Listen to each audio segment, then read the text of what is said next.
என் அன்பு தமிழ் சொந்தங்களுக்கு வணக்கம். வெஜ் அண்ட் நான்வெஜ் சேனலில் இன்றைக்கி நம்ம கேரட் குழி பணியாரம் எப்படி பண்ணுறதுன்னு பார்க்கலாம். இது வரைக்கும் என் சேனலை சப்ஸ்கிரைப் பண்ணாமல் இருந்தால் இந்த ரெட் கலர் சப்ஸ்கிரைப் பட்டனை கிளிக் பண்ணுங்கள். மறக்காமல் இந்த பெல் சிம்பிளையும் கிளிக் பண்ணுங்கள். என் ரெசிபி உங்களை தேடி வரும். அதுக்கு ஒரு பேன் வச்சு 5 டீஸ்பூன் அளவுக்கு எண்ணெய் ஊற்றிருக்கேன். எண்ணெய் காஞ்சதும் கடுகு சேர்த்துடலாம்.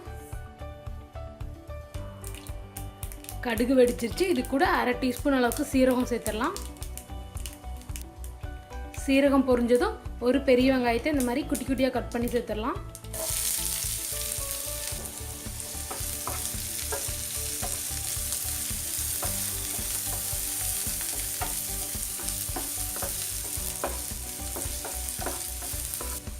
இது கூட 3 காஞ்ச மிளகாய் இந்த மாதிரி குட்டி குட்டியாக கட் பண்ணி சேர்த்துருங்க.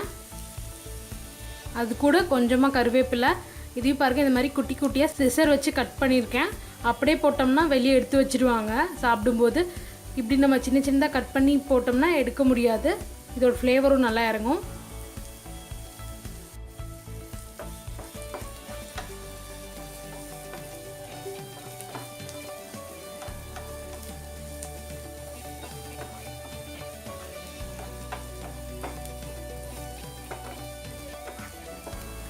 பனியாரத்துக்கு எப்பவுமே வெங்காயத்தை கோல்டன் ப்ரௌன் ஆற வரைக்கும் வதக்கக்கூடாது. பாதி வதங்கினா போதும். பனியார் ஊற்றும் போது வெங்காயம் நல்லா வெந்துடும். ஸோ கோல்டன் ப்ரௌன் ஆகணுன்ற அவசியம் இல்லை. வெங்காயம் பாதி வதங்கிடுச்சு. இப்போ இது கூட ஒரு கேரட் இந்த மாதிரி துருவி வச்சுருக்கேன். இதை சேர்த்துடலாம். கேரட்டும் அதே மாதிரி 1 நிமிஷம் அல்லது 2 நிமிஷம் வதங்கினா போதும்.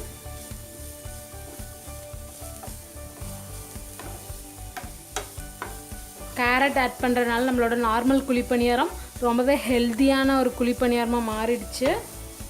இந்த கலவைக்கு தேவையான உப்பு சேர்த்துடலாம்.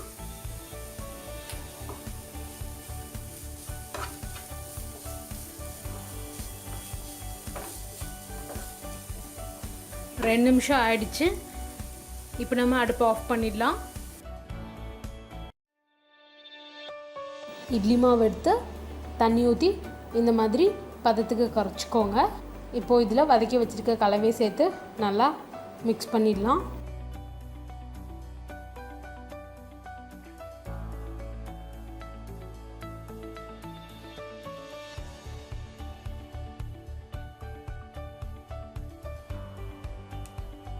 இது கூட கொஞ்சமாக பெப்பர் பவுடர் சேர்த்துக்கலாம். டேஸ்ட் ரொம்ப நல்லாயிருக்கும். இப்போ இது எல்லாத்தையும் நல்லா மிக்ஸ் பண்ணிடுங்க. ஆல்ரெடி உப்பு மாவுலேயும் இருக்குது, நம்ம இந்த கலவையிலேயே போட்டிருக்கோம்.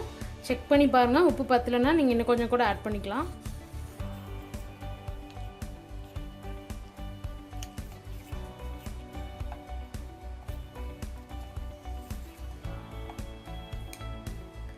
நம்மளோட பனியார மாவு தயாராக இருக்குது. இப்போ நம்ம இதை பனியார கல்லில் ஊற்றிடலாம். பனியார கல் வச்சு சூடானதும் எண்ணெய் ஆட் பண்ணிக்கலாம்.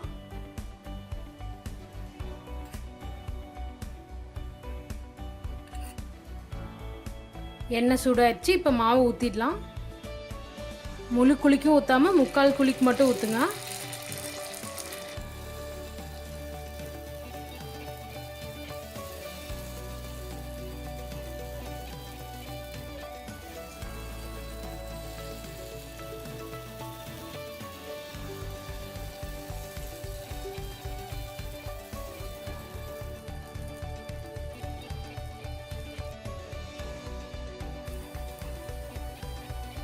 ஒரு சைடு வெந்ததும் அடுத்த சைடு திருப்பிடலாம்.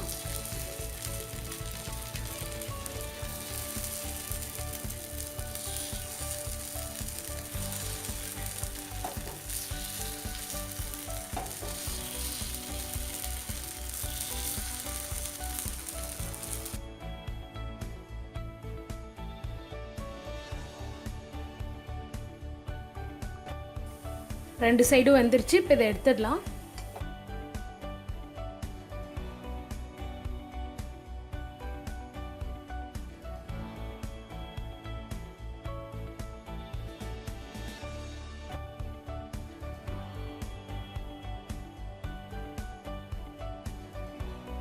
சுவையான கேரட் குழி பணியாரம் தயார்.